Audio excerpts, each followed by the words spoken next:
করতে এসে সোনা চুরি করে পালিয়ে হাতে নাতে ধরা পড়ল এক মহিলা সহ 2 শিশু।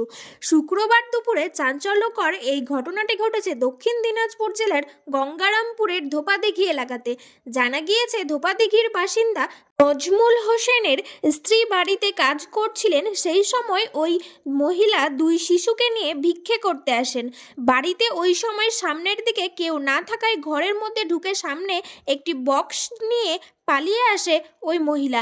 এরপর নজমুল হোসেনের স্ত্রী কয়েক সেকেন্ডের ব্যবধানে বাড়ির কাজ সেরে ভিক্ষে দিতে এসে দেখেন ঘরে বক্স নেই, যে বক্সে তার একটি সোনার চূড় ও একটি সোনার স্টিক ছিল। তৎক্ষণাৎ তিনি বুঝতে পারেন এবং সঙ্গে সঙ্গে চিৎকার চেঁচামেচি শুরু করেন। ওই পথ দিয়ে এলাকার 2 যুবক যাচ্ছিলেন, তাদেরকে ডেকে নাজমুল হোসেনের স্ত্রী ঘটনার কথা সমস্ত খুলে বললে তড়িঘড়ি করে ওই 2 যুবক বাইকে ধাওয়া করে গঙ্গারামপুর থানার ফুলবাড়ি এলাকায় এসে দেখে ওই মহিলা রায়গঞ্জগামী একটি বাসে উঠছে 2 শিশুকে নিয়ে। এরপর ওই বাসের পিছু নিয়ে গঙ্গারামপুর হাইরোড চত্বরে এসে হাতে নাতে ধরে ফেলে ওই মহিলা সহ 2 শিশুকে।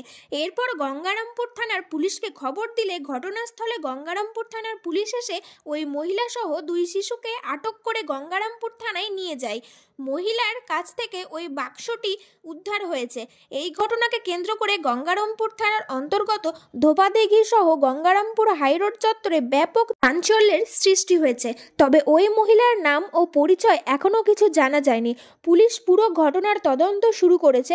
দিনে দুপুরে ভিক্ষে করতে এসে এরকম চুরির ঘটনায় ব্যাপক চাঞ্চল্যের সৃষ্টি হয়েছে গঙ্গারামপুরে।